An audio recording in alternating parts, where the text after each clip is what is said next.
Okay. Hi, and welcome to another Infinite Ammo Syndicate podcast episodic discussion. There might be a little bit of background noise on my end. I do apologize for that inconvenience, but despite that, let me go ahead and introduce myself. My name is Biodevil Dom, and I'm joined here with several guests and the creator of this podcast thingy. But why don't we go ahead and introduce our special guest, Nemesis. What's going on, guys? Nemesis here. Glad to be here. Glad to have you aboard. Next up, we have a new person. Hey, Deva? It's actually Deva. Yeah, it's Deva? a play on words. Okay. Gotcha. Yeah. And then after that, we have Mr. Brandel. Why am I even here? I've been held hostage by these people. Help. And then, of course, we have Renegade Operative. Hello, how's it going? I'm gonna hit up your mom, Tits McGee. How's it going? And let's get right into it. Alrighty. So I will read off number one. Considering the nature of Resident Evil 2 Remake, is there any particular assets that should carry over into Resident Evil 3 Remake? So thinking about that one, that I think that's gonna be like two of the most obvious ones are gonna be like the zombies for sure, because like we're gonna have to see a lot of the same zombies, like the police officers and stuff like that, and maybe some of the civilian type zombies. Probably not the lab zombies as much, not even like near the end of the game, but definitely those first two. Obviously, we're going to have to go through the police station again, so a good portion of that is going to have to be accessible. But I think one of the things, at least in that regard, is what's going to be different, like considering the fact that Resident Evil 3, at least in the first half of the game, it's a prequel before it turns into a sequel. And then aside from that, I mean, I guess you could say like certain animations and stuff like that, but I'm not really sure. I guess you could be general. How about they could they're trying to, if you're saying like the nature of Resident Evil 2 Remake, didn't you feel guys feel like it was more kind of grounded compared to the actual original version of it? You know what I mean? You could say like, okay, if you were put in that situation, wouldn't you, it's kind of like how you would actually try to act on it, you know? Maybe it's just me, but really grounded in a way. And if they're going to try to do that with Nemesis, I feel like there's going to be a kind of difficult time to do that, especially when you have Nemesis, who's literally this hulking monster chasing after you, you know? Like, how do you make that as grounded as possible? It would be like really challenging to do, considering the fact that Capcom has really a lot to work with when it comes to these mechanics and these designs. And, you know, I honestly really would like to see what they can do with this, with the RE engine, and how they would actually like portray these characters. And but honestly, it really would be challenging to see. I don't know specifically how Capcom would be able to pull this off, just like we were saying just now, that Resident Evil 3 is a prequel of Resident Evil 2. So what styles is going to change throughout this game? Like one of the things that I do want to bring up also is with Resident Evil 2, I kind of felt like there was wasted potential. That I think in Resident Evil 2 there should have been more free roam, and it kind of does worry me because after seeing like the designs of like the RPD and stuff, when you are in front of the RPD, it's a smaller space than what it was in the original, because in the original it was a more wide open space. So that kind of it kind of is interesting, like how this whole concept with Joe Valentine when you encounter Nemesis in the third game. And the defense of that, actually, I remember it was based off a museum, and Capcom at the time didn't know what a police station looked like or designed it around. That's why it needed like bathrooms and stuff. You know, because they needed that. You know, going with that point. Oh, sorry, my bad, dude. That's fine. Go ahead. I'm going with that point. Actually, both of you guys made a good point. First of all, you said that when it comes to dealing with Nemesis, we're going to be dealing with like tighter environments, right? Which that's a perfect example of what a kind of true survival horror game should be, right? Like small, cramped, dark environments. But the problem is when you're being chased after by a huge monster, that's when it becomes a real problem, especially when balancing comes to an issue. But if you make the areas like much bigger, because remember Resident Evil 3, like a big portion of it we did play outside the RPD station. So if they do decide to make like a bigger wide range of environments, wouldn't that kind of like hamper the whole kind of like horror theme of it? You know what I mean? Like it gives you more options to be like, okay, I don't have to face these monsters. I could just literally just run around them, and it kind of takes away from that. Necessarily, because given that, sorry, this is Nemesis we're talking here, and we know how to balance him out in a potential what if remake. So, but yeah, they definitely gotta like have more open space to deal with something like him, because otherwise you're fucked in a tight corner. I would say, like, in regards to that, you have to remember too, like with the original, you weren't. What makes 3 so different from the first 2 games is that you're going from like place to place to place within Raccoon City, and at least in the case of the remake, before you even get to the police station, yeah, you go through some like alleyway, and it's a really short segment that you go outside. Same thing with like Claire when she goes over to the orphanage and then leaves the orphanage to get to the sewers and into the Umbrella Labs. But easily what they could do to at least negate that whole issue as far as assets are concerned from that perspective in the city streets and whatnot, is that there were a lot of fucking cars that were in the way, at least at the police station. So yeah, you could argue that maybe the cars could be used as a sort of like barrier or kind of like a more or less an invisible wall preventing you from going past a certain point and making certain areas feel more cramped than what they normally would be if Raccoon City wasn't, gone to shit and stuff like that. I guess my only concern is that, like, in terms of assets too, because thinking about this as well, is that there were a lot of like smaller like textures and certain animations recycled over from Resident Evil 7. Yeah. And I know some people really had the complaint of that. I didn't particularly mind, even though I don't care about Resident Evil 7 whatsoever. I do think that at least when going outside of just the RPD and stuff like that, I would hope that they could maybe make some new animations and maybe make some new doors and stuff like that that don't look like they were just ripped straight out of Resident Evil 7 and look unique to themselves. The thing is too that I wanted to put out there with the cars in the streets of Raccoon City, I was gonna say that maybe they can use those cars where Nemesis, because if Nemesis is gonna be chasing Jill throughout Raccoon City, I would love for like Nemesis to like literally like swap cars out of the way, like, push them out of the way chasing after you. Oh hell no. That way, I mean, to me, it would be like a more. That sounds cool. It would be awesome. Because I'm like, see Nemesis like actually like getting onto the fucking cars and like running like down the street on top of the fucking cars and shit just to get to you, like.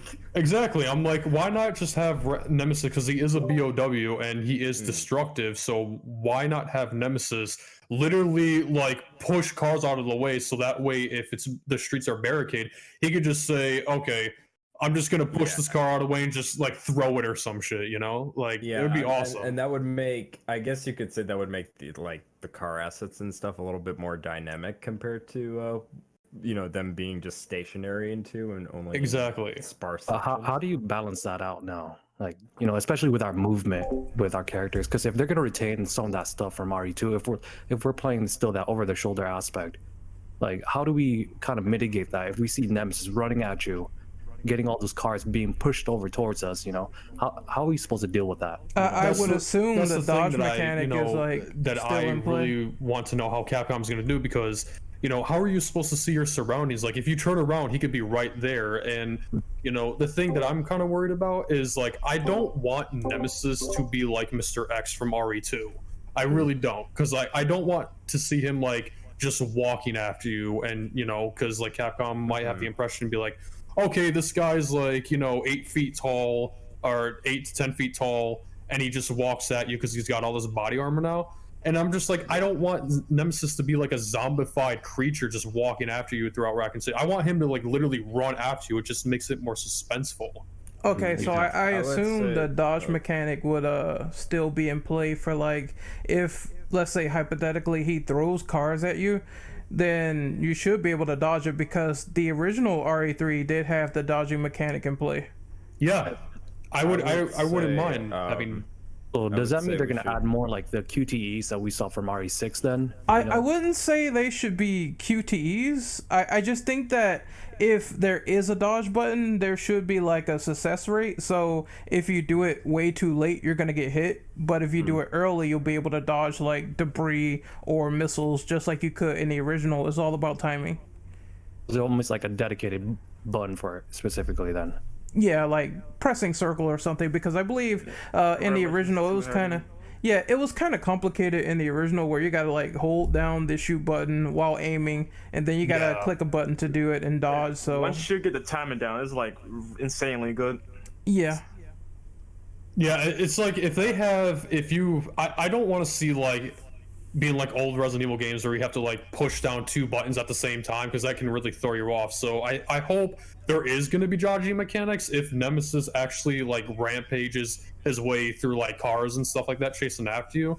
But I think Capcom should just like tone it down and be like, okay, you can push 1 button and then you can dodge, simple as that, And another thing that I hope Capcom doesn't do, which they didn't do this for the RE2 remake, which is a good thing. I don't want to see any QuickTime events. I really don't. Yeah, agree. I'm kind of sick and tired of QuickTime events, because it throws you off in the game, and it's so complicated because you don't expect it to happen. It just happens, and like it could either happen in cutscenes or like in the actual game itself. To me, a lot in Resident Evil 4. I was just gonna say real quick, we should probably move on to question number 2, since we're kind of talking about like criticisms of like RE2 remake and stuff like that, and what we're hoping to see improved in RE3. So, yeah, I agree. Nemesis, same here. If you want to go ahead and read off number 2, since you're taking the forefront here. Do you have the doc open? Or... Oh yeah, okay. Sorry about that. So question number 2, name the criticisms from RE2 remake that you want improved for RE3. One criticism that's, something that I really do want to see happen in RE3 is for Capcom to not have cut content, just like they did with RE2. And going back and looking at the concepts of RE2, there are concepts that Capcom didn't use. Like, for instance, there was going to be a scene where Leon was going to fight Plant 43, and they took that completely out of the game. Same thing with like the giant alligator. And I seriously think when they had a concept of Claire Redfield fighting the giant alligator, I was like, it wasn't the original, and I would seriously liked for that to happen in the remake. Also including like a more challenging event where you actually have the option of either fight the alligator or run from it, and they just completely made it just a running sequence. So it could have been something different that Capcom could have went with, but didn't. So I am kind of worried with the RE3 remake, which I hope they actually learn from RE2, where they don't cut content out of it. There's more opportunities that includes like story, character development, more areas to explore. And I really hope they don't cut all that stuff out, because RE2 had a lot of great things in the concepts, and they kind of just threw that out. So I would make, like, to play devil's advocate, would it be considered cut content if it's still in the remake, but it's just like altered? Because you still kind of like have that encounter with the alligator, but the only difference is that only Leon encounters it. So they kind of just like slimmed the sequence down, but it's still there. But it's still no excuse for how they did it. So I would just like everything, if they're gonna put something and make it intact, they would have to expand on it. I want to say that would be the best solution for everybody, is to take what made the original game good and build on top of it. If you're going to make something different, then try it and see if it's still scary. If not, be sure to keep that content in the game, because the stuff that they did cut out, just like excluding all the spider talk and everything, that did make like the lab section kind of bland, because it felt like there was no variety when you were fighting just the plant enemies anyway. I don't like the plant zombies either. I prefer if they actually took the the original plant creature things and actually made them a little bit more terrifying. 'Cause I know the excuse was like they look too cute in the original, so therefore they changed them up. I'm like, well, I mean, you could just give them razor sharp teeth or make them look more menacing instead of just giving us these annoying ass zombie things. Yeah, they kill you in one hit. Say my issue, like as far as criticism, like I'm glad you guys brought up the labs, because that's actually where most of my criticism lies with Resident Evil 2 Remake. Like I don't particularly mind the redesign of the IVs, but I would have preferred that like we had something more reminiscent of the original stacked on top of what we have now, and just say like, oh, that's just a different variation of that enemy type or something like that. I still would have preferred the more enhanced liquors, although if anything, like as like you guys mentioned, like the lab section felt very bland in terms of enemy variety, and I probably would have, if not added in the spiders, I would have made the moth a more like more encountered like enemy type or something. And the thing is too, like with the amount of enemies that were in the game, I felt like that kind of was another missed opportunity that Capcom didn't do, because considering like the giant spiders and the Implant 43, there was a lot of opportunity. Like they even came up with original ideas for like new monsters for the orphanage, and I was like, I would have really liked to see that concept in the RE3 or the RE2 remake.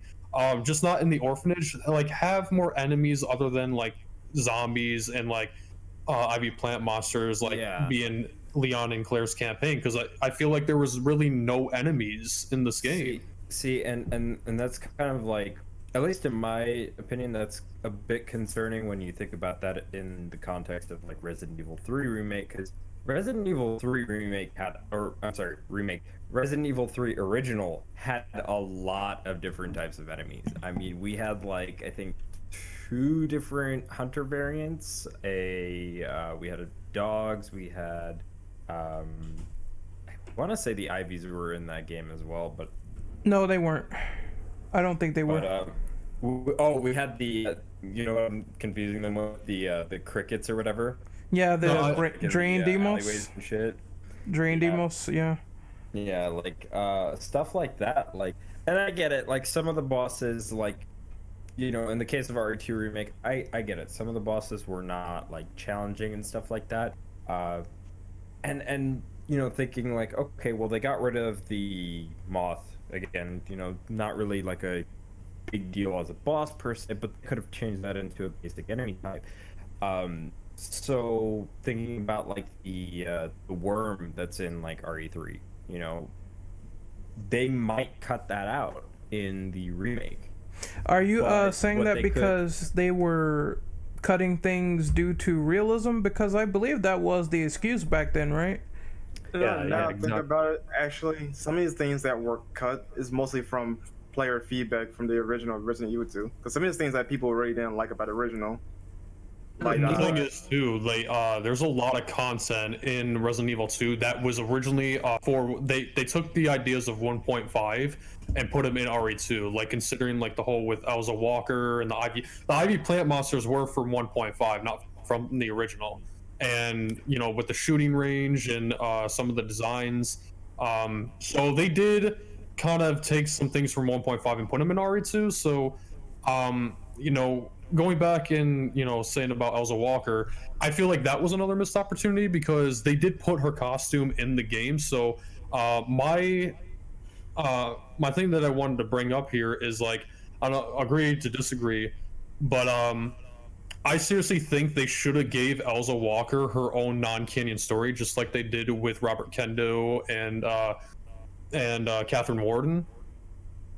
That would have been interesting. That would have been a That, or they could have just made her own character. Like, it wasn't Claire a college student before this shit started in Resident Evil 2? There was interviews that said they wanted to do an Elza Walker story, but they said they didn't know where to place her in the actual canon. That was their hear me excuse. out though. Like, they could have just made up some BS. Like, no, that could have been her roommate from college or something. Because I think that's she was a college student at the time, right?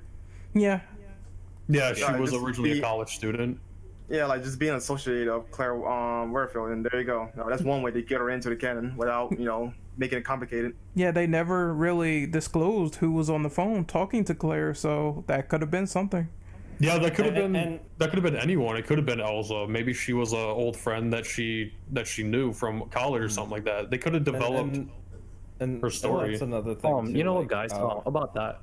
So, okay, you guys are talking about like characters and kind of like almost like character development, right? Did you guys get the feeling in this RE2 remake they could have done much more? For example, somebody mentioned Kendo, right? When we actually see him, right, we only get like a really short segment of him and like interacting with his zombie daughter, right? I thought that was something like, especially in the trailers when they showed it off, like maybe they could have like, actually expanded on that. Can you imagine what if like we expanded on his like ordeals with his daughter, and then when we actually play as Sherry, we get to fight or run away from the zombie daughter, right? Like, I feel like RE2 remake missed on those kind of aspects. Like Chief Irons, you thought he was going to be much more of a longer lasting villain, and I'm glad you brought those two characters up. Chief Irons is one I did not like the rendition in remake. I kind of prefer him in vanilla because you don't expect him to be a psychopath, honestly. He was just more, mellowed out. He was just being as normal as possible until you come across his, collections. I'm not gonna lie, but Chief Irons kind of stood out as more of like a pedophile than like freaking evil genius in the remake. Well, in the remake, he's actually a necrophiliac. Yeah. Oh my god. Here's the thing, though. They could have played on that, though. Imagine, like, just for example, the orphanage. We're playing as Sherry. We don't have any weapons, right? Like I mentioned, what if we did have that constant terror of, like, the zombie daughter trying to, follow us throughout the time, while at the same time dealing with Chief Irons and his little storyline that he has. I mean, you said he's like a kind of predator, right? Pedophile, necrophiliac, whatever. What if they expand on that and made that section a little bit longer? Because I'll be honest, I mean, after going through the game like so many times, I was able to finish that segment in super quick. It's kind of, I don't know. I mean, I understand their point of what they try to do, make it like a one long cinematic segment where like it's kind of like a hide and seek. But I think they could have done much better overall. I don't know. That's just my opinion on it. I'm also kind of glad you brought up the whole Robert Kendall thing because I will say though, they did develop his character development a little bit better in the remake because they gave him more dialogue and more story plots. And I do like the concept that they did give him a daughter, and that the scene did kind of end on a very sad note. But honestly, I think I like the character development of Robert Kendall more in the remake than the original because he was only in the original for like 2 minutes before getting devoured by a group of zombies. So I'm kind of glad they kind of changed the story up and give him some more screen time. Well, now we can translate real quick though, the thing is with Kendall is that I think he should have been at least a survivor because there's no reason for him to be on screen and then turn around and just hear a shotgun noise. Like, I think he should have just like went with Leon and Ada, and then if they wanted to, they could kill him off some point down in the sewers or the lab. Here's the fix. Like, I like the change that they made to his character, making him more sympathetic. But the problem was he lacked screen time. Since they kind of bossed the A and B scenarios in this game, I kind of wish that when you go back to the shop, that story would have continued from there and you would have saw the aftermath. Because the way it ended there was like very ambiguous, Yeah, I would have loved it. And the thing is, too, with the scenarios, like, they're like basically the same scenario. So like when you're playing as Leon, you go through all these events, and then when you play as Claire, you have the aftermath in her scenario. That way you're not playing the same scenario. So the scenarios didn't really make a whole lot of sense to me because I'm like, that's another thing that Capcom kind of wasted. I'm like, you could have continued Leon's campaign and then put that through Claire's campaign, so we'll see the aftermath. Or vice versa. Yeah, exactly. I No, would okay, say, but- like in relation to that though, like you know, 'cause without trying to diverge to like just RE2 remake and considering like how this can like what they can learn from that in RE3 remake, like I would say what they should do is like, for example, like UBCS is a thing in Resident Evil 3 remake, so why not like have more of a focus on like Carlos, for example? Yes. Or why not focus on some of the characters we don't get to see it within the UBCS that just pretty much get offed right before you even see their bodies in the streets of Raccoon City. That's what I was gonna say. You only play with Carlos like for 10 minutes and it's over. So why not Exactly. expand this section and do more gameplay? You Yeah, guys actually and- want and- like an Carlos scenario for RE3 remake? Because if we're talking about like developing and actually making a storyline much longer and much more in depth, wouldn't it make sense to kind of see Carlos's side and see his side like when they first arrive in Raccoon City until he finally meets Jill? I right? agree with Exactly. that, so long as there's no A and B scenarios like they did with Resident Evil 2, because you saw what happened in Remake, right? So long as they actually keep the campaigns separate but intertwined at the same time, we had no problems though. But there's a problem though. How would it implement the zapping, not zapping, what's that, the scenario thing where you The choose choice whatever? system, live Yeah, that. selection. What happens if they implement that in Remake 3, and at the same time have two different campaigns? How will that affect one or the other? That is a So it good could be like question. RE6. You know, No, another you know, how thing you is kinda- too. The concern with that is like, you know, because you all talked about like the A and B scenarios, and yeah, the A and B scenarios, like while they're nice to have, it really didn't feel like we got a B scenario. It was more like a scenario, like it's the same A scenario just slightly tweaked, but It just felt kind of you know, rushed. Yes, it does. In regards to like Resident Evil 3, life selection was a big part of that game, and every little decision, and I mean like every little decision you made would impact the way that the story went. Like if you went into a different area before going into like for example, if you went into an alleyway instead of going into like the restaurant, or vice versa, you went into the restaurant first before going into the alleyway, that completely changes how you encounter certain characters and how you deal with Nemesis and stuff like that. So I if that honestly stuff is removed, like, you know, on the one hand, yeah, cool, we got a more canonical story, and we don't have to figure out which one is the most canon like storyline. But on the other hand, it's like, well, it kind of sucks because now we don't get these alternate like what if scenarios and what if endings that aren't canon. That Kind of kills some replayability. Yeah, that's what made Resident Evil 3 so great. You have so much replay value because you can change up how things are, done, like item placement, enemy placement, story, etc., etc. Like, there's so much shit you can do in Resident Evil 3. It's ridiculous. And So, honestly, I have to say too that there is, with the going back and looking at the A and B scenarios, like with the RE3 remake, what I would really like to see is I would really like to play more characters. Like for instance, when you meet up with Carlos Oliveira in the streets of Raccoon City, you can have the option to either switch to his where you can play him as him going out throughout Raccoon City, or you can just stick with Jill. Same with Nikolai Zenevieve and Mikhail Victors. I'd really like to explore more of those characters because you never really got to play them in the original. So why not give the player options to, like, every time you meet up with these characters, you can choose to either play their side of the story or you can just stay playing with Jill, you know? Good point. On paper, well, real quick though, on paper that sounds good, but in execution, I think that would be a little bit too complicated to have every single mercenary as playable character for a short story segment. I mean, it would be challenging, but it would be like really Hold that, interesting. like mercenaries idea for later, because that's going to be a later question in the document. Yeah. So why don't we have Ren read off number 3? Yeah, I was just gonna say we should move on. So Nemesis is the big titular villain of the game. if it is more than likely that this new version of RA3 will use an over-the-shoulder camera, then how do you think Nemesis should be handled? We kind of touched on it a little bit earlier, but again, bigger space where he can kind of run around a little bit and still be challenging, you know, have the RPG.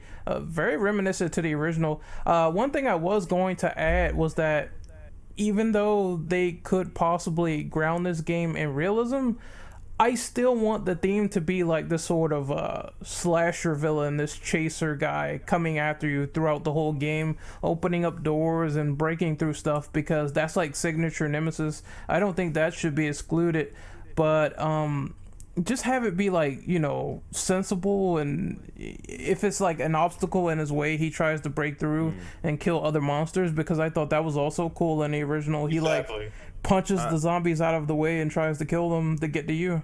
Yes. I think one of the things that they need to avoid doing when it comes to Nemesis in a Resident Evil 3 remake is don't have him be unkillable like I agree. Mr. X was. Yes. I get that was like a design decision for Mr. X in that game, and while that could have worked for like maybe like an alternate mode or like a modifier, kind of like the what is it, the kamikaze zombie that they had in the first remake for Forest, I just personally think that this version of for the remake at least should be closer to the original in that regard. Granted, if they make a whole new like redesign for him, that's fine. I just want him to look really fucking cool and just have like a lot of the same characteristics. And I would also say too, keeping that mechanic of like, hey, if you killed him, you get rewarded by getting like gun parts, or you get like the health spray carrier, so that way you can carry more health sprays and stuff like that. Because you know, a lot of Resident Evil 3, even though it is for the most part a survival horror game, has a lot of action elements, so I kind of think that they should keep that in mind when making Nemesis and balancing him around like the gameplay and stuff like that. I was about to say that too. You know, he shouldn't be quote unquote unkillable. He should be stunned like he was in the original. Unlike Mr. X can be stunned in remake too, though, but it takes way too much effort to stun him, so you better off just literally run away.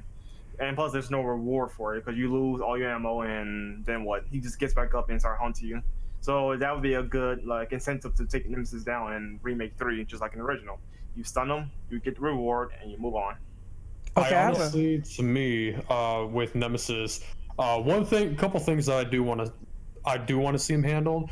I want him to look actually scary, like under this RE engine, to where, you know, it's actually going to be terrifying to run away from him. Another thing is, I don't want them to slim him down just like how Mr. X looks, and that's the thing I'm kind of afraid of. I want him to be like a gigantic, bulky BOW machine. And another thing is, one thing, my biggest fear about Nemesis that I don't want to see happen, I hope when he says stars, it sounds terrifying. I don't want him to sound anything like how he was in Operation Raccoon City. Like, yeah, I don't know where I don't know where they would go with voice direction, because again, it's like they do seem like they want to take Resident Evil in a more quality direction now. But that being said, like I can see like wanting some of those qualities back. But I was gonna ask like two questions. Number one is, do you think they're going to redesign Nemesis? And number two, would you want him to go into safe rooms to make the game more terrifying? So to answer the first question, and sorry to cut you off, I think that the redesign is more than likely going to happen. I think you think he's gonna wear a hat or something? Oh god, I hope not. Don't make him wear the hat, because the hat becomes so irrelevant after you shoot it off. Like, that was the dumbest addition ever. Like, but I will say that what they should do, like I think I've seen some people where like they made like a face mask kind of thing, and kind of like what I know, like Nemesis, you were saying like you were kind of concerned about them slimming him down. But I actually have the opposite feeling, and there's a reason for that, because I'm thinking like Well, Jill is experienced with what had happened in the Arclight Mansion incident. So for her, this should be like easy pickings.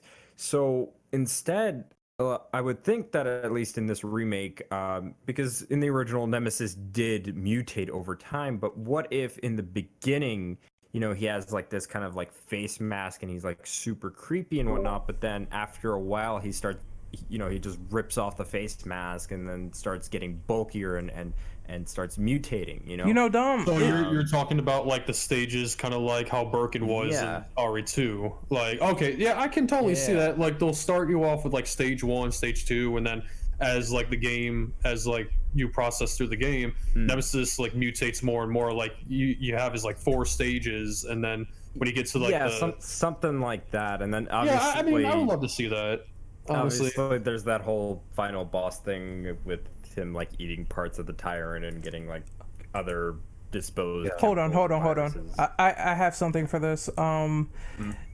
Since you said face mask, it kind of reminds me of Doomsday from Death of Superman, where he has this cloak over his face, and what if you just keep damaging him and you shoot it off and it just reveals his face more and more, and you get to see the classic Nemesis through there? That would be awesome, right? That would make sense. To continue that reference though, in the movie that came out last year, was it?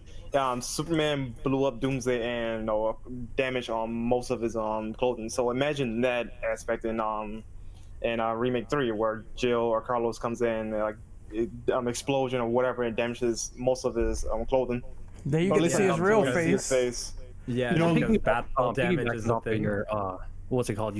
What you guys said earlier. Okay, let's say if you did have this aspect of, because remember, they're not just wearing these whatever outfits are like their trench coat limiters. They're keeping them like their own mutations in check, right? So if we do have a scenario where he's wearing all this, and you guys mentioned maybe like a progression between stage 1, 2, and 3, the more we damage him throughout the game, it's not going to be like a set cutscene where we see him mutate. It's going to be almost like a real-time event where we're seeing him mutate the more we damage him at the spot. Exactly. Yes, I would love to see that. Exactly. Completely agreed. And the thing is too, like when we were talking about like the whole mask scenario, there was a concept art, and I actually made a video on this a while back, but there was a guy who there was a concept of Nemesis wearing a mask but it only covered his mouth, and I was saying that what if, like, when Jill first encounters Nemesis at the RPD, like, this is when we see Brad Vickers die, and Nemesis is wearing his mask. So when Nemesis kills Brad Vickers in front of Jill, she shoots the mask off of his face, and then, he turns his head towards Jill, and that's when he says the stars. That's when he says stars for the very first time. Yeah, that would be also I want to include in the gameplay, because somebody mentioned about overall like kind of still retaining that absolute monster, right? But what do you guys think of maybe having like an AI kind of like remember Aliens Isolation, kind of like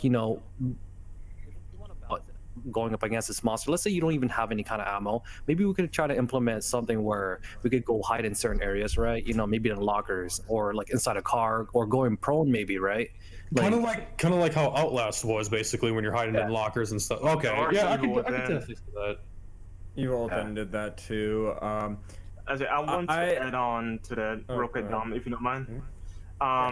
Speaking of gameplay perspective, I think it was Heyday or Hey Dave mentioned like you gradually see mutation in gameplay.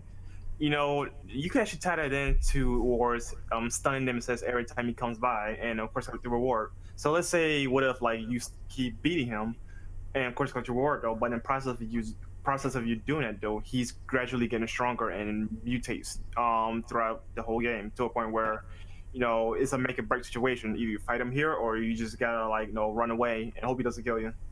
I hope they make that optional though. I really hope to give that the option to like either fight him or run, because I'm like, the thing that I'm worried about is like when you encounter Nemesis, I don't want it to be like, okay, he appears just like Mr. X appeared in RE2, and then all you can do is run. They don't give you the option to either fight him or run. And that's another kind of thing that I don't want Capcom to take out, because some fans might actually want to fight him and some others might not. So at least make it fair for like the audience, You know, Yeah, they can that- make it fair because, like you mentioned earlier, right? Because you could either fight, maybe. Okay, here's the thing. Let's say if you do encounter Nemesis early on in the game, and like what Brandon said, like if you encounter him and it's up to your choice, if you could try to attack him and take off his trench coat limiter earlier in the game. But the problem is he does mutate and become stronger. But what if you want to balance that out and try to attack him later on instead, just like try to escape from him in the early part of the game, so you can have like kind of, you could mitigate that constant terror a little bit until he's mutated later, right? So you don't lose that trench coat until you fight him later in the game. That kind of does that make sense? I don't know if Yeah, I mean, yeah, they can that give kinda you the makes option. sense. They can give you the option to like either leave it as it is, or because like throughout the game, if he does get stronger, you can choose to like damage him a lot more. So I'm like, I can definitely see them doing that. At least like if you want to fight him early, I'm like, you might have to risk it when you fight him. But like, you know, it would be perfectly fine if you want to wait throughout the game, and that's, you know, that way you will be able to like damage him easier, and like you'll have another advantage when you're like going around and picking ammo throughout Raccoon City. And that's another thing. I do want to see you able to like pick up items in Raccoon City. I don't want them to do the same thing what they did in RE2, where it's just like, okay, you're running through a little path to the RPD. I want to be able to find like ammo and herbs and stuff. So that way, like if you're struggling, and Nemesis, because like Nemesis will appear anywhere. So I'm like, okay, let's say you don't have any ammo or you don't have any herbs, you would be screwed. So then you would have no choice but to run. You know? Yeah, you want and that kind of again. yeah, I would want the ammo crafting back, but before we even get into that, I just want to say, like, in regards to that kind of all ties back to what I was saying earlier, where Resident Evil 3 is a game, at least in terms with live selection and stuff like that, where that is a huge deal. Like every little decision you make is something that impacts your entire playthrough from the very beginning. Yeah. So, you know, seeing that, you know, whether they go with that concept of like having the battle damage, I would say even too, I would not be surprised if they decided to, you know, force that into Nemesis after a certain point. But that being said, I think that would probably work. However, to answer the other question that Ren was asking, should he come into save rooms? I don't really think so. I wouldn't like that. No. If that was the case, then what would be the point of a safe room, you know? Like, yeah, exactly. Yeah, so I wouldn't like that. Maybe for like one that's like in an open area where you can have a safe typewriter, but other than that, no. Like, okay, so the reason some weird typewriter throughout Raccoon City, and you find one like in like in the street somewhere, like on a abandoned like desk or something like that, and you find like the typewriter there. So like when you're saving, like I can understand that if Nemesis chases after you, but like, you know, I think that would be the only option to like, okay, if you want to save your game, there would have to be some like random typewriter throughout Raccoon City or somewhere out in the open in the RPD, so that way, like, you know. But including like regarding safe rooms, not really, because what would be the point of calling safe room? Okay, so the reason I said that was because I kind of want some subverted expectations. So considering that you go through the RPD at least once, right? What would happen if he breaks through the safe room in that particular area at least once as a good jump scare, a good gotcha moment, a good, okay, I'm serious now, I'm going to break through this area, and then other parts of the game it doesn't happen again? How would you feel about that? It would actually be pretty nice, like considering I really hope like Capcom does take the approach of like making RE3 like no limits. Just pushing the boundaries and pushing the limits on like what Nemesis can break through and what he can't. I think that should be like a special game where Nemesis could go anywhere. Oh my god, that'd be so amazing, dude. Or better yet, they should have actually have a what do you call it? Oh man, what was it called? No Mercy. Like if you have like once you beat the game, there could be an option where it's just like, okay, you could choose a No Mercy difficulty. So that's like gonna push like every boundary. I have a better idea, and this one would have to be taken from Sega's Yakuza series. Imagine if they took the Majima Everywhere system but applied it to Nemesis and just called it the I see Nemesis Everywhere in system. drag, if I see Nemesis in drag, man, we're done. Oh my god. Like that shit would be great though. Like if you Nemesis played in sword fight. if anyone's played Yakuza Kiwami, they know what I'm talking about. But the Majima Everywhere system, literally Majima is everywhere. He's following you because he wants to fight you. Oh, trust me, people are gonna fucking mod the shit out of situation. that. So imagine if they applied that to Nemesis as like a as a game modifier or like on a harder difficulty or some shit like that. That would be really funny. It kind of reminds it would be me hard of- as fuck. It would be hard as fuck, but it would be funny as all hell. It kind of reminds me because like, don't you face? Isn't there like 2 Mr. X's and like the harder difficulty in the RE2 remake?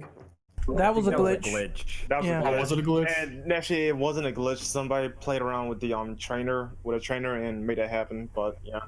Yeah, because I thought like if you go hardcore mode in RE2, because like I remember when I tried it, and I encountered Mr. Rex in the hallway where the helicopter was twice. There was 2 of them. It's either a glitch or I don't even know. I thought it was for the hardcore difficulty. Like everything else, like it doesn't happen. But I think there are 2 Mr. X's in the hardcore mode. think there's I only can one contest. regardless. I play hardcore more than enough that I'm proud to say there's no 2 Mr. X's. Thank God. I must have had some weird glitch then because that's what happened. I did say in chat that they should have a mode where there's like 2 Nemesises running around because that happens on Operation Mad Jackal. Yeah. Or at least like other BOWs. Like, can we just have like a T-103 in there alongside Nemesis just to make it more terrifying? Oh, let's have a Terminator while we at it. I mean, basically, Nemesis is kind of like the Terminator. He's a freaking running machine. So Real quick, guys, like off topic. You mentioned like, what if we had like 2 like Mr. X's?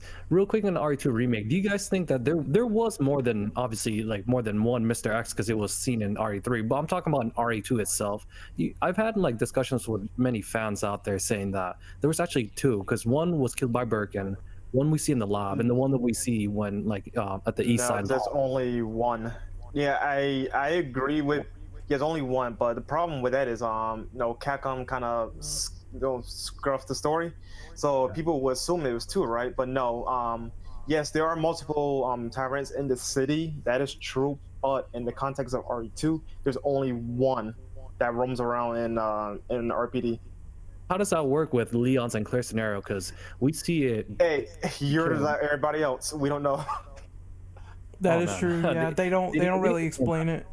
Some of the things in RE2 that just didn't make any sense. Like Capcom just threw it in there and be like, okay, have fun. How Okay. can Net fight William twice in both scenarios? Exactly. I always assumed that it was the one tyrant roaming around, and then the other payloads were dropped at the military facility to fight the special forces. Because when you play RE3 at the dead factory, you see all the dead bodies and you see the tyrants everywhere. Exactly. That's where the other tyrants are at. And that includes Nemesis. Just in the context of RE2, there's only 1. Now, if Capcom thought about this like in hindsight, they should have added in 2. Show 2 of them. And that way, it'll explain the Leon and the one that Claire, You know what's I also- funny? You know what's funny, real quick? The canisters, they don't even show that cutscene in Remake 2. Did you guys notice that? Yeah. Yeah, Yes, there's- yeah. Yes, they didn't show that. And also, there's another one too. The helicopter when it crashes. Yeah. They cut the context for that one because the dude was shot and then it crashed. Now in Remake, it happens.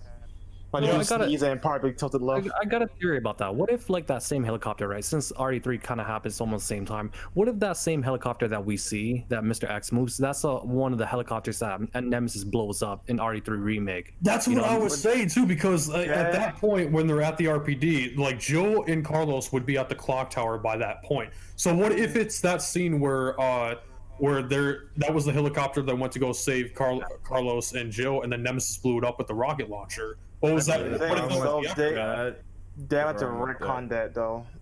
They would have because- retconned that. Yeah, they would need to retcon that inside Remake 3 because if you do original 3 and remake 2, that doesn't make sense because helicopter got blown up to smithereens. I also was gonna say too. I don't know. Before I forget, what since Capcom is kind of rebooting the series and like taking the direction of the story to a different place, what do you guys think? Well, actually, I was gonna say, like, what do you guys think about Jill encountering Leon, like off screen? Like, what if, like, somehow down the line in Resident Evil 2 remake, Nemesis or Leon encountered Jill, but it wasn't on screen? Like, what if off screen we see that interaction where Jill Valentine runs into Leon and then they split up?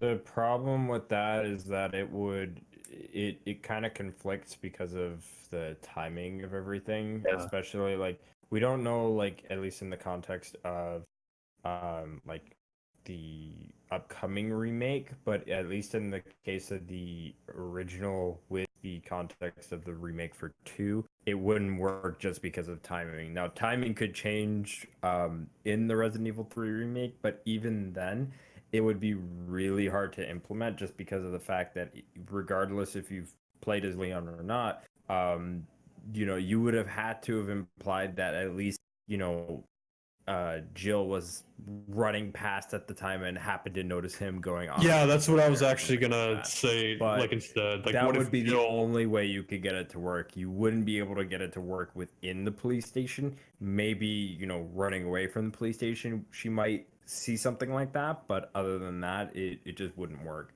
And better so yet, there too, is also actually, there is actually also that thing too. Like, and I don't mean to cut you off, but like, there is also that thing too where like, they could easily patch like a new scene into RE2 remake, but chances are they're probably not going to touch RE2 remake again. Yeah. I was actually gonna say too, like, what if, like, going in the RE3 remake? I didn't think about this before when I said that. Like, what if in the RE3 remake, we see Leon or Claire run throughout Raccoon City, and then Jill, let's just say like Jill's in an alleyway, and then we see, or better yet, we'll see one of them like run past her, and then Jill sees like somebody running past, you know, going like where you turn, and she sees somebody down the alleyway that runs past, and then she went to go like try to chase after him, and it could be like Leon or Claire, and then here comes Nemesis busting through a wall, like blocking her path. Like, what if that happens? That's a good idea, but the thing is, I completely forgot about this portion. This whole timeline with RE2 actually happens right when Jill got infected by Nemesis. She was knocked out for at least like almost a whole day, right? So Yeah, this it happened. It happens like after the fight in the clock tower and then before after Claire comes up. So yeah, it's in the middle. Well, they have to really retcon the whole storyline if they do decide to do that, because I mean, I love your guys' like, you know, ideas. Can you imagine if we did have that, then they would have to change up the storyline of Jill not being infected by Nemesis, not being knocked out for the whole day. Carlos not going to be having that segment in the hospital now, right? Because that's the whole point why he went to the hospital to go get the, you know, the vaccine for her, right? Like, all that needs to be changed now. It's like almost like a domino effect if you change one thing just to implement one portion for the RE2 remake. You could hypothetically make that work with like one of those UBCS characters, but even then it's like there's a lot of things that would conflict, and both in regards to the original and the remake, you have to make sure that things make sense and stay consistent. And if one thing like Deva said is like if one thing gets changed, it's almost like a domino effect where things get thrown out of proportion. But before we get into like more diverging stuff, let's get on to question number 4. So Brandel, how about you take a crack at that one? One of the main points of contention about the original RE3 was it was a very short game. What do you think it needs to be done to extend the life of the story without feeling like filler? Honestly, being that we have, you know, a mass city on our hands, though, they could implement like subway terrains and implement like the zoo from Outbreak or stuff like that. You know, they have plenty of stuff to work with within like if you step outside of the main games, like Outbreak, for example, because they go to Also- different areas that you don't visit in the main games. So we touched one on thing- earlier, right? Because I mean, we did talk about earlier having like, let's say Carlos having that intertwining like scenario campaign with Jill. That alone would also prolong the game much further, right? Compared to what we got from the original. I mean, let's say we had that portion where Jill does get knocked out. Make Carlos's campaign a little bit longer, right? Maybe that's my opinion, so we can actually see more of his background. Because I mean, yeah, Carlos was a good character overall. I mean, he did help out Jill, but we didn't really get much of a background towards him and like what happens after or what's going to happen after him, because he did kind of defect away from Umbrella, you know. Exactly, and the thing is that I want to see throughout this game too is like give the characters more development, like interacting with each other. Like I would like to explore more of Nikolai Zenevieve and Mikhail Victors, because they only had like minimal amount of screen time in the original. So why not have Capcom do kind of like the same thing with Robert Kendo with RE2, like give him some more screen time, right? More of a background story, you know, as he gets introduced. And the same thing goes for the character. What was his name? Kyle. No, not him. Murphy. No, it was at the. Oh God, what was it? You talking about the beginning of the game? Yeah, the guy at the beginning of the game. Okay, when yeah. it goes into the giant crate after he. You're talking After about his- Dario? Yeah, Dario Rosso. Yeah, that's what he is. Like, how expand Dario Rosso's story, because I know there is a comic where he had a kid and a wife, and he actually abandoned them, and that's when we found out they died. So why not actually take some of their story arcs from like the comics and stuff and put that in RE3, like expand multiple characters, develop them. I would like to know more development of Nikolai, Carlos, Dario Rosso. I would like to see some more backstory regarding these characters. There's also some other little tidbits that they don't necessarily have to be like these long, expansive story elements. But I always wonder what happened to the mayor of the city, Michael Wharton. Like maybe show a dead body or something. I mean, Exactly. Like they talked about him once, but they never. He was never introduced to the game, and there's certain characters off screen that hasn't been introduced in any of these games. So I would really like for Capcom to actually put those characters in the games, or actually have some flashbacks or something like that. That would work. Yeah, like for him in particular, I think they should at least like how they tell stories and like the files and everything, at least have that build up to some actual conclusion, and then expand all the characters that were actually shown in the game. I think with like Resident Evil 3 Remake, is the issue that people were having was that it felt too short. Granted, like you could make the argument of, well, because there are multiple scenarios and endings, that kind of justifies why the game is so short. But on the other hand, you could also look at like some of the other Resident Evil games that came out around the same time, and they were fairly short for what they were, even without the multiple scenarios and stuff like that, and alternate endings.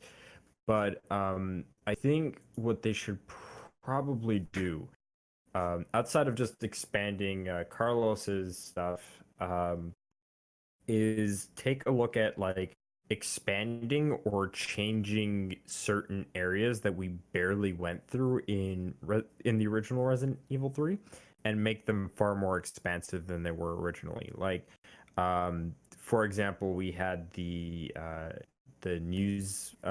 newspaper building that was on fire or whatever before, when we have one of the encounters with Carlos. That entire building is just the 2 floors that you go into, and that's it. We don't really get to explore much of that building.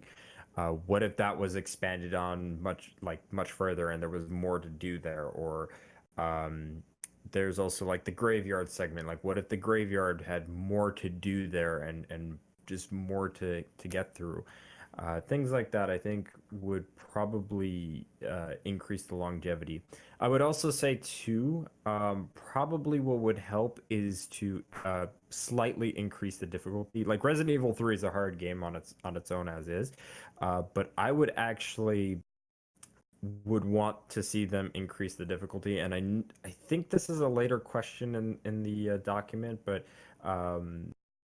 I think it's brought up that we talk about like enemies and stuff like that, but I would say maybe bring in some enemies that probably would make the game harder. I'm looking at Crimson Heads in particular because I was really disappointed that they didn't make the cut. Yes, the Crimson Heads, but, definitely.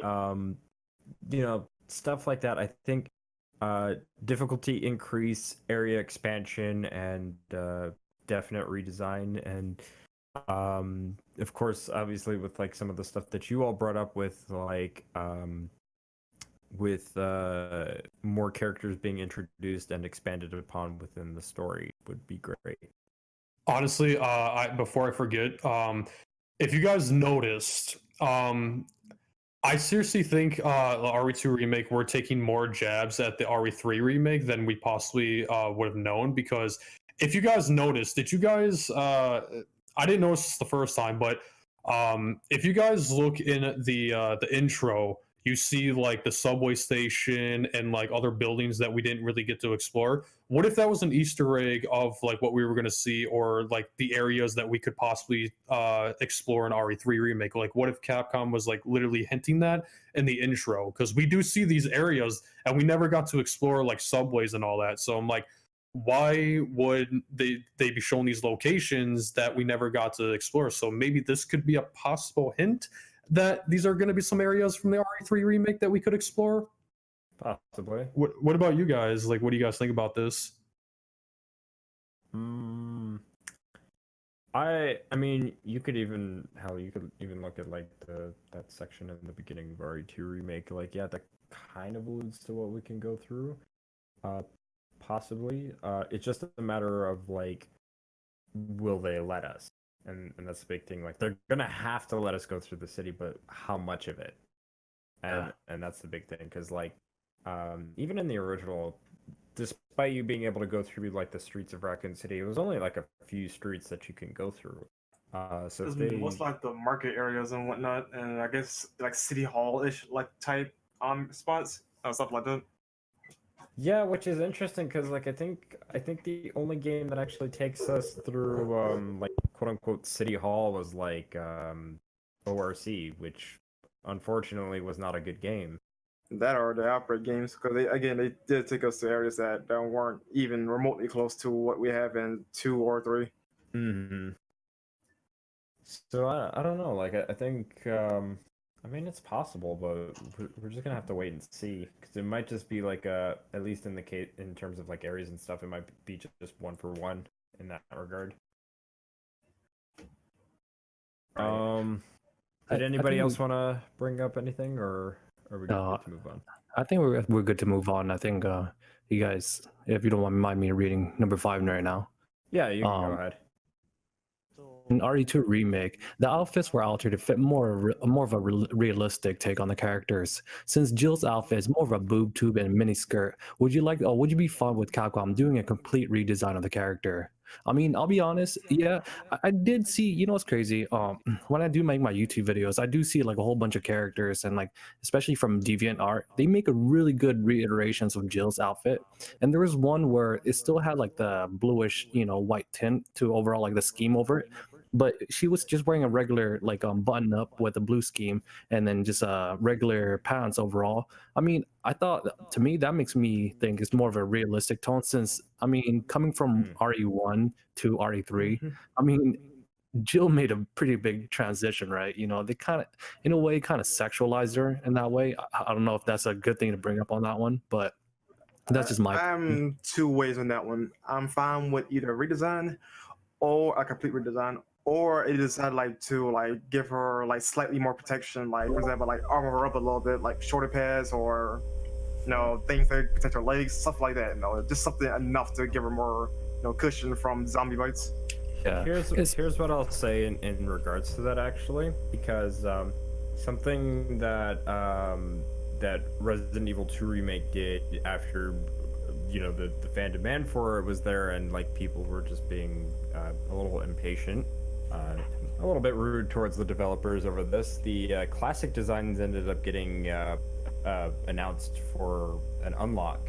So I think that even if they're redesigning it, whether it be slightly or drastically to fit the realistic approach, we'll definitely see like the classic unlock costume that's as made in the RE engine, and then also possibly like those PS1 models that we saw with RE2 Remake as well as free DLC. Yeah, I seen people put Jill in like a blue blouse and some black pants. I'm totally fine with like a redesign like that because in the beginning of RE3, it does say that she doesn't have much time to get out of the city, and then the outbreak just happens. So you would figure she would not be prepared for it. Yeah, she really couldn't get ready for it at the start. So, but think about it though. No, if they kept that like plot point though, maybe like later throughout the game, you see her get a little bit more protection because Carlos gives her stuff like a side pack and whatnot to help her with gathering supplies and whatnot. So maybe what if like those mercenaries give her some armor? That's a good point. The thing is, I was gonna say too, just as a joke thing. Japanese police uniform should definitely be a thing that she wears. Oh my god, here's Dom with his boner. I was gonna say too, now that we're talking about costume changes, well, two things I gotta bring up here before I forget. Talking about her costume change, some people were actually telling me about this too, and I honestly would like to see her wear pants. Like I wouldn't mind if they took they cut the skirt off and that actually just gave her like blue jeans with the blue tank top. I wouldn't mind that design at all. I think that would be awesome. And another thing is that if they're really gonna expand, hopefully they're gonna expand like Jill's story.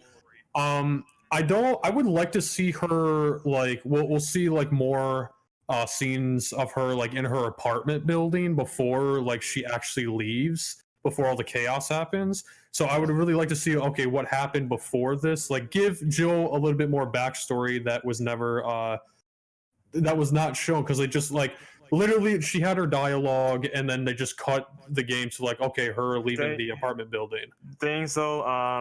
That they technically do have that in original. You got to pick up her diaries, I think, or little journals around city to get more insight of Jill's.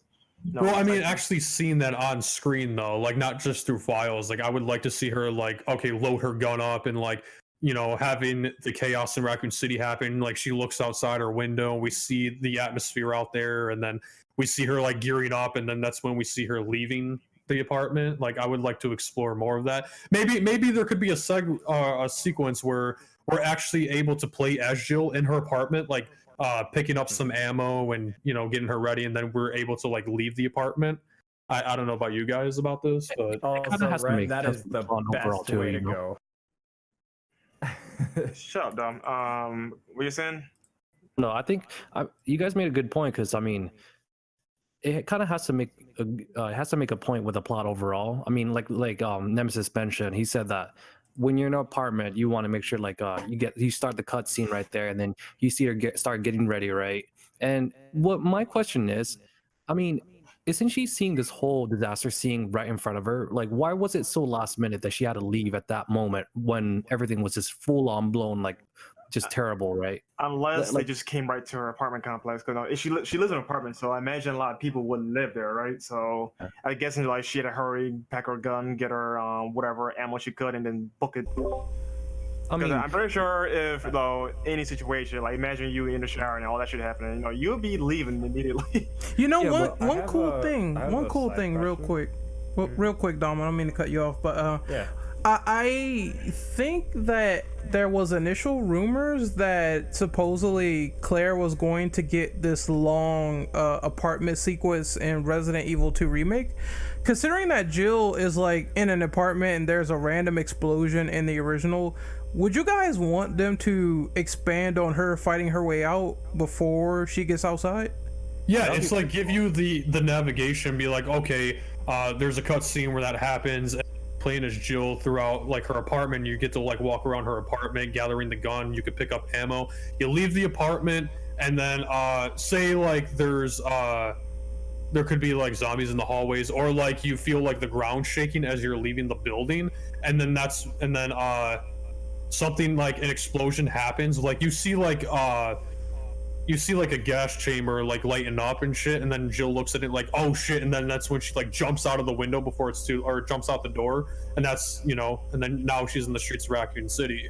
So I would really like to have the option to like play as Jill leaving the apartment, and then but you gotta like really be quick, and then we have like a cut scene where she sees like the apartment like lighting up in flames, and then she's like, oh shit, and then that's when she like jumps out and it explodes. Yeah, because I think that would be like a nice tone builder to show that things are slowly starting to go to hell as she escapes the building. It would be really cool to see just on that, at least on the premise of like, hey, this is kind of like the tutorial segment of like RE2 Remake. Like before you even go to the city, you're going through the gas station, right? So it could be kind of like a similar type of like, okay, well, for anybody that didn't play RE2 Remake or any other Resident Evil game before, this is how you play the game. We're going to put you in this small little segment, and then we're just going to throw you into the outside world. Of course, it would be just cool just as a segment on its own for like longtime fans and people returning from RE2 Remake and stuff like that. But for as like an intro type of like icebreaker to the actual like main course of the game, like I think that would be great. I was going to ask a second or like a side question. Kind of in regards to costumes and stuff like that, because you guys were talking about like looks and whatnot. Obviously in the original you got to go to the clothing shop or whatever, and there were, I think it was like about 5 different booths that you could go to change your costumes. I want to know, like, do you think they should bring that like sort of area back just for you to go and change your costumes? And then also too, because the original had the Regina costume, would you want to see that make a return as well? Yeah. I would love to see old costumes like Jill wearing the Stars uniform, like kind of like if you guys remember in the RE1 remake. If you get like a certain key, you go to like this door, and you could change your costume. I'd like to see something like that for the RE3 remake, where you do have the option like change your camera or change the costumes. Let's say there's like certain rooms that you can go in, and then it could be rooms where you could like change Jill's outfit to like the old classic costumes, or like I'd love to see something like that. Yeah, like have a wardrobe feature. So just real quick, I just want to hear from everyone else before we move on, because we got to start speeding through some of these answers since we've only got 30 minutes left. But does anybody else want to answer their question answer that question really quick before we move on? What was the question again?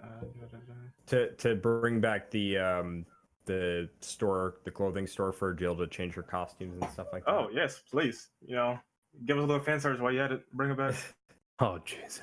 I was gonna say lastly too, before I forget, when there was a concept too that I would love for Capcom to do this with Jill's costume, give her the blue tank top, but also like if you're gonna cut her skirt out, I would love to see her like really. I wouldn't mind her seeing like having a police jacket on, and then she has like shorts or something, and then what if like she wraps that around her waist, like resembling it as the skirt? Yeah, that wouldn't be bad. So anyway, like I said, we have like 30 minutes, so we're gonna kind of speed through like maybe 2 or 3 of these. Number 6, what would you personally improve upon from the original RE3 converted into a remake? Gameplay, story, levels, etc. So from a gameplay perspective, give me my struggle mechanic back, because RE2 Remake is like the only one that doesn't seem to have that.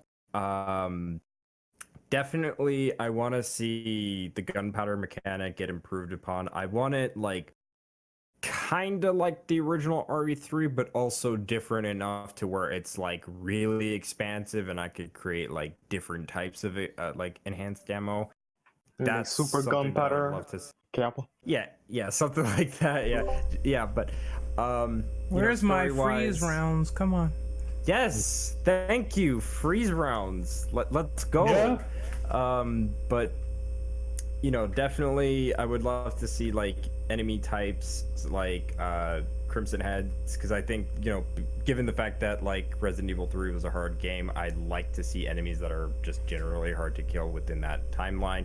Hell, if you want to bring like some of the more obscure enemy types like ticks, which were only exclusive enemy types from like one version of RE1 on, I think it was the Sega Saturn. That would be really cool to see, like, reborn and brought to life. Story-wise, just expand on the characters more so. And then level-wise, the big thing is to just, for some of the areas that we don't get to explore as much, just expand those more and give us more to do in those areas. Yeah, I think the big goal here is expanding on things, because with Resident Evil 3 we never got like a Resident Evil 2.5, or we never really heard of any like big beta details, so it's not much to go on in the past as opposed to RE2 that had like 1.5, so they would have to expand on what they already have and give us more in the process. So like Dom said, just expand on like the ammunition types and the stuff you can make with the auto reloading tool, or whatever it's called, reloading tool, and then also just give us like just more shit to play with. I think that would be like just really fun and engaging. More scenarios where we're in like desperate situations, Nemesis breaking through stuff and trying to escape them. That could also create some tension and story moments. So yeah, just give us all that, and I think I would be like perfectly content with the game. Yeah, and the thing is too, that's what I would really like to see too, is more story being told through these characters, more character development, good writing. Hopefully, we have some good voice acting too, because that's the one major concern that I have for RE3 remake when it comes to these characters. With the, I would also like to see like more exploration. I would like to see, including the inventory. Now I know in RE2 remake the inventory was kind of short, because in the RE3 in Resident Evil 3, the original, I noticed that I don't know if they're gonna do this for the remake, but I really hope they do. Is they give Jill Valentine a bigger inventory, because like the game actually gave you a limited amount of saves too, and I would really like to see that. I really hope they don't cut that out, because like you're gonna have to fight Nemesis like every chance, or run from him every chance you get. So I'm like, you're gonna probably have to save the game multiple times when you have this guy running after you, like breaking through walls and all that. So I think the inventory should be honestly filled more, instead of having it only six slots. But I really hope like we could find some like ammo herbs and all that stuff throughout Raccoon City, like gunpowder. But yeah, basically what you guys said is, you know, more story, character developments, expand upon these characters, maybe have a crafting system, expand that to unlimited saves. How about this? What do you guys prefer? Would you guys mind going back to the first person point of view, or would you guys want to stay? No. Fuck first person. No. Fuck person. Never do that. If they gave it optional, if it was an optional thing where like, free camera angles, that Capcom does end up doing that for RE3, then yeah, I would consider it. But if we're just being forced one camera angle, no. Okay. Yeah, I'm like, I enjoy Resident 7 for what it was though, but I generally do not want first person again, because I think it was less immersive. Yeah, it was third person. And I think it would just be like, for a relentless pursuer like Nemesis, it would be very, very annoying to run away from him in first person. I just don't know how you would do it. You would have to like turn around just to see him, and it's going to be a difficult task. I'm like, so if you run from him, you'd have to stop and look behind you, and how's that going to work? I would say if they were to do it, I think Nemesis, you said this, like make it an optional thing. But also too, because RE Engine was made with VR in mind initially when they were making RE7, it would probably be a better idea if it was just an optional thing, or just tied to VR. Other than that, just, you know, stay away from it. There is one thing too, because I don't know if you guys saw it, but originally when Capcom said that they were actually going for, like, they were trying to do fixed camera angles, I didn't believe them at first, but they actually have images online of showing the game with the RE2 remake. Under the RE engine, they actually had concepts of the first person view, fixed camera angles, and over the shoulder. So after when I saw that, I was like, okay, so they at least are telling the truth where they said they tried. So I really hope they could make it an optional thing, because considering the RE engine would be more advanced by that point. Like, because if they update the RE engine, you know, because it was fairly new at the time when they were making like Resident Evil 7 and RE2 Remake. So, you know, have like some upgrades for RE3. So it could be a possibility that it could be optional by this point, considering if it does get upgraded. Yeah. So anyway, why don't we move on to number 7? Randall, you can go ahead. All right. Do you think puzzles and enemies should be randomized again for Resident Evil 3 Remake? Sure, why not? So for puzzles, maybe they might want to scale it back a bit, because admittedly it gets kind of annoying memorizing every type of pattern you can do for a puzzle, which I'd rather have like, you know, a set puzzle but for enemies. I'm kind of fine with that. I'd be fine with that with randomized enemies. I don't mind. Yeah, I don't mind like randomized enemies, but for RNG puzzles, I hate it. I mean, it does keep you on your toes trying to figure out each solution, but at the same time, if there's no set like pattern and you're trying to speed run the game, I can understand if that's annoying if you're a completionist. At the same time, also, I did not like the water puzzle. I thought that was I know it's an easy way to like brute force it, but it's just kind of annoying. So it's like I don't want that to show up again. It still should be in the game, but it just shouldn't be randomized. Yeah, I would have to agree with everyone else here. The enemies, and that's one of my favorite aspects of Resident Evil 3 is just the fact that the enemies are randomly placed, so it always kind of keeps you on your toes. Puzzles, not so much, although if they maybe randomize like puzzle item locations, I might be fine with that.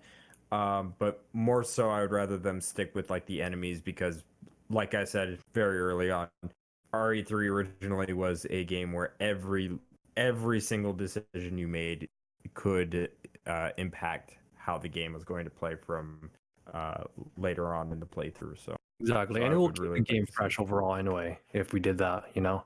Mm-hmm. I think the mercenary, they should have a mercenaries mode in RE3 Remake, because I would like to see more content throughout that game, just like they did with Resident Evil 2, with like, you know, the scenarios and you know, all that good stuff. So I mean, all these DLCs, and make it free, by the way. Yeah, I would like to see that. Exactly. But yeah, if they do a mercenary mode, I would really like to see that for like either a reward system or have it just in the game itself, kind of like with RE5, where the mercenaries were just an option where you can play. When it comes to puzzle wise, I don't want the puzzles to be as easy as what they were in RE7. Like that was like a those were horrible puzzles. They were too easy. I want the puzzles to be more challenging, just how they originally were in the game. So I really hope Capcom can do that when with Jill and the puzzles too. So I don't want them to be easy. I don't want anything to be like RE7. I just want it to go back to its old ways and, you know, just feature more content throughout, you know. Oh, I want to expound on that. Somebody mentioned like a zapping system between Jill and Carlos. Would you guys be okay with the idea? Remember in Resident Evil 0 when you did a zapping system, you could pass along different key items, and that would be like certain puzzles how you solve it. Would you guys want that between Jill and Carlos in this sense? You know, I would love to see that. I would actually love to see that. It's kind of like a yes and no thing, because I'm like, it just depends on where you are though. You know, let's say if like you get locked in a room or something like that, and then Jill's like, "Oh, I need a key to get out of this room," and then you play as Carlos, like going searching for a key, and then he puts it in like a little drawer, and then it goes to Jill. I mean, yeah, it would be an interesting concept. I don't know if that would necessarily work for Resident Evil 3, considering that the bulk of the game is supposed to be Jill's story. If it were done because technically they did this for Revelations 2, if they were to keep that mechanic in Revelations 3, then maybe. But then again, I know with the Revelations series, once Revelations 2 had come out, they said that they wanted to focus, at least in the future, wanted to focus on bringing characters that we hadn't seen in a really long time. So at least in the case of Revelations 3, or if they decide to do a prequel to the Revelations series and do a Revelation 0, the likely thing would be is that you wouldn't see that in between or between characters like Carlos and Jill, but maybe like Carlos and Billy, or Billy and Rebecca again, and stuff like that. But I don't think, like in the case of RE3, that it would necessarily work, just given the fact that Resident Evil 3 again is primarily Jill's story. It's more or less like that transition from, and I think someone had brought this up too earlier with like Alien, but it's kind of like that transition from going from Alien to Aliens. Like, you have this character who had to deal with this horrific situation in the first event, but then in their second going of similar events, they're like, they know what to do, and they're not going to take anybody's shit when it comes to dealing with it. So I have to agree with everybody. Like, it's a yes and no thing. I personally wouldn't mind it during the sections where Carlos and Jill interacts more, because it feels like it makes sense to have them team up, where one person goes in a certain area and the other person has to either wait, or they might have to fend themselves off from enemies. I think the main thing here is I want more interactions like that, but no, in the sense that yes, it is kind of like mostly Jill's journey, and it's really hard to explain that once she's knocked out, because then it's like, well, the only person that can move the bell is Carlos, because he's the only one strong enough to move it. So I would like more segments and interactions like that, where there's only places that Carlos can go into, and there's only other places that Jill can like squeeze into, Yeah, I completely agree with that. So I think we've pretty much covered this question. Why don't we have Renegade read off number 8? Okay, let me see. How do you think they should tackle the mercenaries, Operation Mad Jackal? Do you think it should remain the same or greatly enhanced? They do need to enhance some properties of it, because I feel like it's a fun mode, but I feel like they could do more with it to make it even more engaging. Maybe they could even put like more characters, that you can play with, because it does feel kind of limited in that sense, where it's only a couple of members from Umbrella's counterforce that you can play with. I think, yeah, more characters, more routes that you can take, more strategies, that's always good. And it's just the basic concept. You're going around saving survivors and killing as many monsters as you can. Maybe they could add in stuff like co-op, because with mercenaries, I mean, it's like, I understand RE is like mostly going back to survival horror roots, but I mean, just go ape shit with like mercenaries. Just go shit. That's funny. The thing with mercenaries is that I would actually drop the mercenaries title and just call it Operation Mad Jackal. And the reason why I say that is because after Resident Evil 3, mercenaries was completely altered in Resident Evil 4 and then on 4th. So we have obviously 4, 5, and 6, as well as Mercenaries 3DS, which all 4 of those games have their variation of mercenaries. And quite frankly, I think at this point, doing mercenaries in the style of how it was originally, and keeping that title, not necessarily saying that original style of mercenaries shouldn't go away per se, but more like the a titling for title. it. Yeah, The titling for it needs to be changed. I get what you're saying, but I have a feeling that people would complain about that, so I wouldn't touch it. In my opinion, I would keep it the same. Just, you're going around defeating enemies and also trying to save survivors in the process. I think the basic premise should be kept. They should just add new stuff to it. I would say the big thing though that I would probably want to see though is because definitely they're going to be carrying over like a lot of assets and stuff from Resident Evil 2. So why not carry over like Leon and Claire, since they probably don't have to recreate the characters or anything like that. Just keep the same like grunts and like voice sound clips that they have saved. I thought of something like apply that into that game. Like, how about with the collectibles that the survivors drop, or they drop like, guns and stuff that could be used as like points to unlock other characters at the end of the scenario? So Yeah. like EX battle mode from Resident Evil 2, because you have to unlock those characters by beating the mode with each character, basically. Exactly. Yeah. I would really like to play as like every character, just like they did. Plays what? You cut out Nemesis. I was gonna say, I would really like to see for like if they do have a mercenaries mode in RE3 remake. I would really like to play like characters like Rebecca Chambers, Barry Burton, Billy Cohen, even Chris Redfield. Like, I doubt they'll bring all of them in there because they gotta remake the assets anyway. So I think like, Yeah, the I thing mean- you would probably see the most likely thing would be like Leon and Claire, probably so, just because that would be easy. Quote unquote Chris Redfield from RE7, because I think they ended up finding like the files for his character model in RE2 remake or something. I Same hate ninja. that, Chris. Like, don't get me wrong. But- Like, if they use that, I don't know about you guys.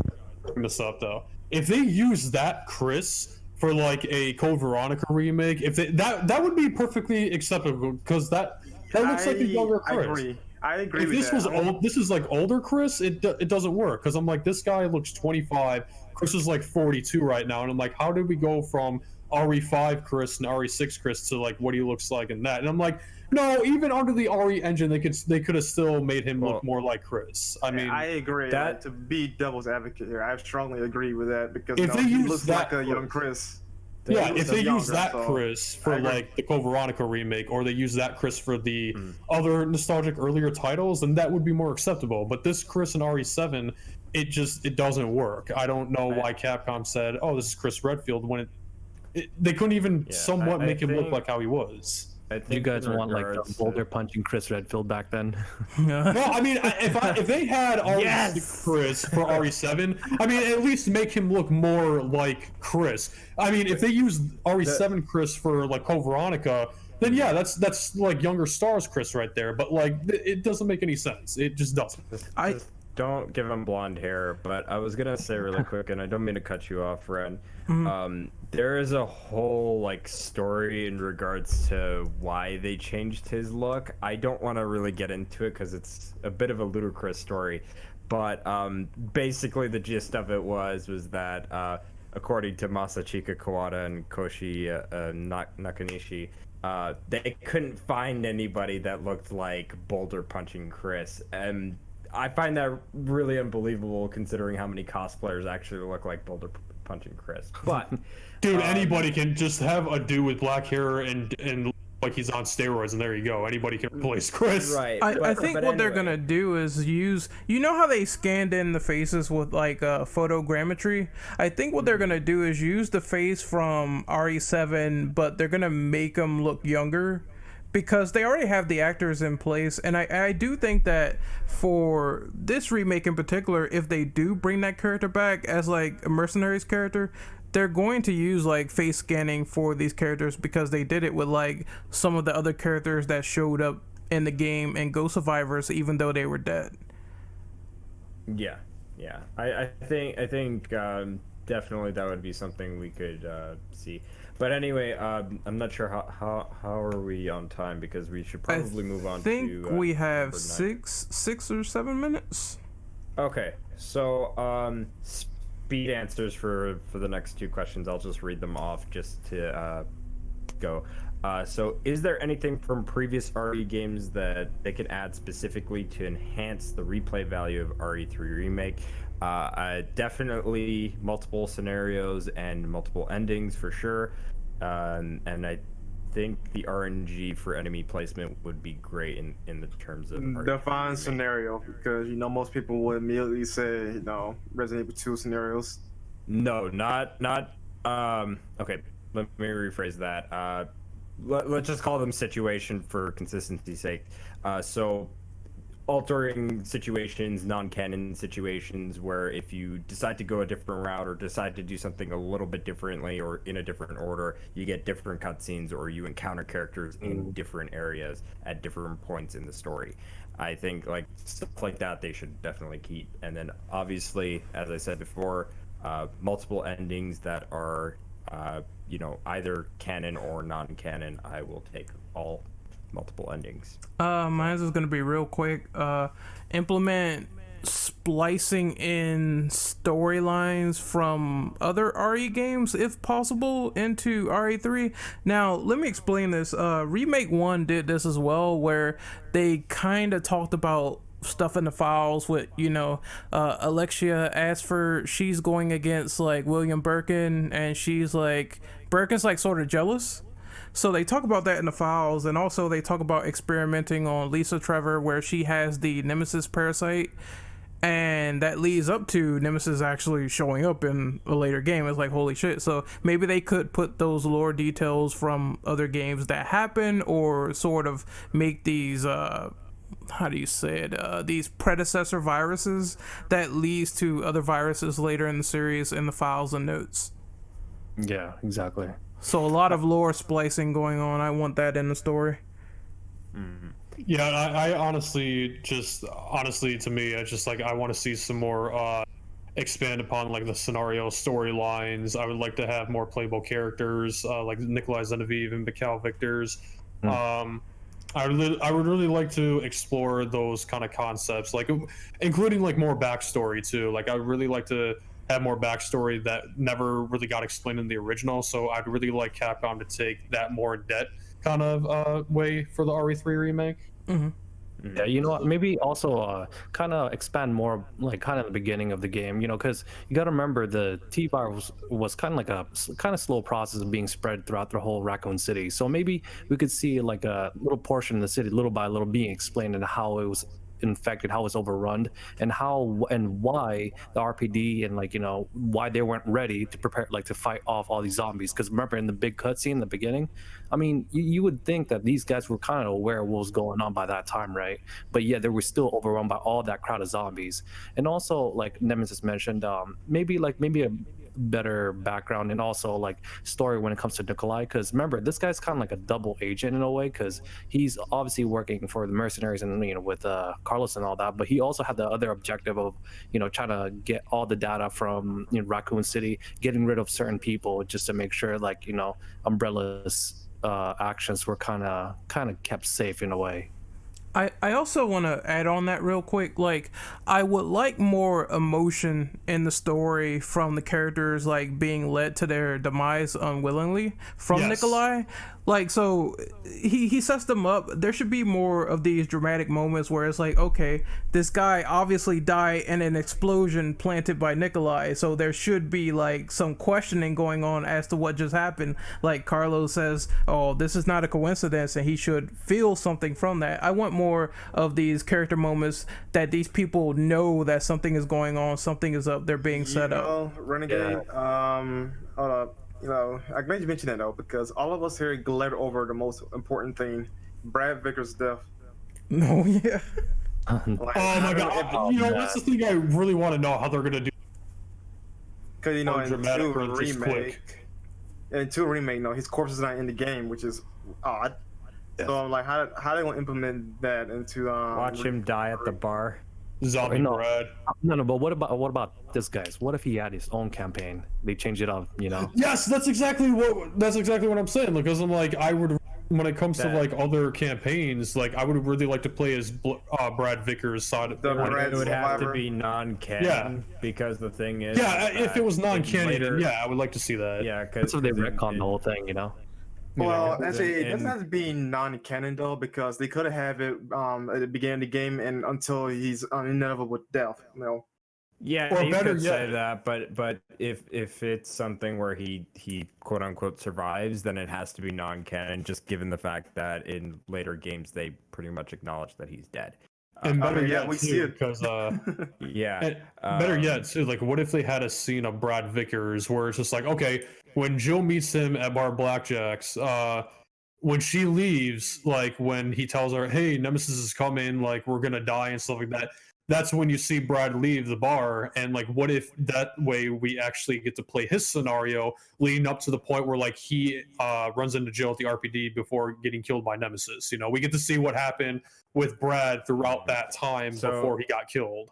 So anyway, because we're running short on time, just real quick, the last question. In regards to Resident Evil 2 Remake, certain characters had their roles. Resident Evil 2 Remake, certain characters had their roles expanded on to some degree, and new characters were thrown into the mix. Resident Evil 3 had a bunch of dead characters like UBCS members and stuff like that, and there were other characters we kind of run into, but we didn't really get a chance to explore their stories. Do you think they should expand on the UBCS characters as far as their roles are concerned, and maybe throw in some new characters into the scenarios as well? Honestly, I would say absolutely. I would really like to see the UBCS like expanded upon and stuff like that. Otherwise, yeah, I think that as is, the big focus is just expansion. So Nemesis, you were gonna say something, and just make it super quick because we're pretty much out of time. Yeah, I was gonna say that when it comes to like development, I would really like to see new characters being introduced throughout this game. Maybe if they have like their short little aspect, let's say if like Joe Valentine is in Raccoon City and she finds like a random civilian, and then she tries to help him, and then later on that they die. So I would like to see more expansion of new characters. And if they get killed off later on in the game, I wouldn't mind that. So hopefully there would be like more interaction with characters that were never introduced in the original that get introduced in the remake. All right, real quick, Ren, what do you think on that question? Honestly, I don't have much to say on this one. We kind of glanced on it earlier that there should be more of these character stories with this fallen team that's like falling apart and more emotion behind them. I do want to see more of that, and I do want to see like maybe they could put character stories behind these people that die in like 5 seconds in the original, which kind of bugged me a little bit when Murphy got blown up and you don't know the character that much before he actually dies. So they could expand on that a little bit more, and that's my answer to that one. Just give him some more Brandon, backstory. Real quick, Brandon, what do you think? He posted that NBA Jam gif of overtime. I'm sorry, what's the question? So expansion on other characters, possibly like UBCS characters or just new characters in general, kind of like RE2. Like we've been saying for the last hour and a half though, Nikolai, if it's possible, like on theory it should be nice, but on execution it might not be possible. But let us see more on the umbrella, test subjects, not test subjects, bullet sponges, whatever you want to call them, because that's all they are, just victims in Unbuzz game. That and see a little bit more of Brad, because you barely see him throughout in Resident Evil, to be quite honest, because he's just a helicopter guy and then he dies. Yeah. And then last but not least, Deva, what do you think of? Yeah, just piggybacking off of what you just said, maybe more of Brad. And somebody mentioned that, how like in the bar scene, he mentioned to Jill that there's this monster chasing after them. Maybe kind of expand on how he knew about Nemesis before he even met up with Jill at that point. You know what I mean? So, and like obviously he interacted with Nemesis to some capacity. So maybe have a cutscene before that, or have a gameplay where we actually see Nemesis before that. So alrighty, well, Definitely. That was definitely something of a podcast today. So we're gonna do some outros really quick. Brandon, where can we find you, sir? None of your goddamn business. And then You found me on okay, serious answer. You found me on Twitter at Immortal Brandel. Yeah, and that's it. And go away. alrighty, David, where can we find you, sir? Well, you can find me. I actually have a YouTube channel. I mean, I cover mostly Resident Evil and some Last of Us. So if you guys want to just check it out, it's Heydevuh, HeyDevuh, and on Twitter and Instagram, just exact same Heydevuh, and that's it. Nemesis, where can we find you, sir? I'm not really a social media kind of guy, but I do have find me on YouTube at Nemesis basic stuff. So, but yeah, that's where you can find me. But I want to say thank you guys for letting me join your podcast tonight. I really had fun, and it's been an honor. Yeah. Thank you guys. Lastly, we have Ren. Where can we find you, sir? You can find me on Twitter at RenOperative _. You can find me on YouTube at Renegade Operative. I uploaded some stuff on DMC. I uploaded some stuff on what was the last thing? Superman. So if you like comics, if you Urban like Rain. yeah, Urban Rain, if you like just anything, I'll play it. I'll play any fucking thing on my channel and talk about it. So you can find me play there. Way of the Samurai 3. I want to see you review that shit. I have to beat Dead Rising, so I have no idea when. Hopefully soon. Anyway, you all can find me on as biodevil_dumb on YouTube, Twitter, on rare occasions Twitch, and here on the Infinite Ammo Syndicate podcast channel. Anyway, this has been a great podcast. Hopefully we'll see you on some other discussions. I don't know what we have coming up, but I do know that I'll be working with Captain Chaos to work on a Shenmue discussion, episodic discussion. So hopefully we'll see you then. So see ya. Dom's on overtime. Kill him. Fuck! See you guys. See you guys later.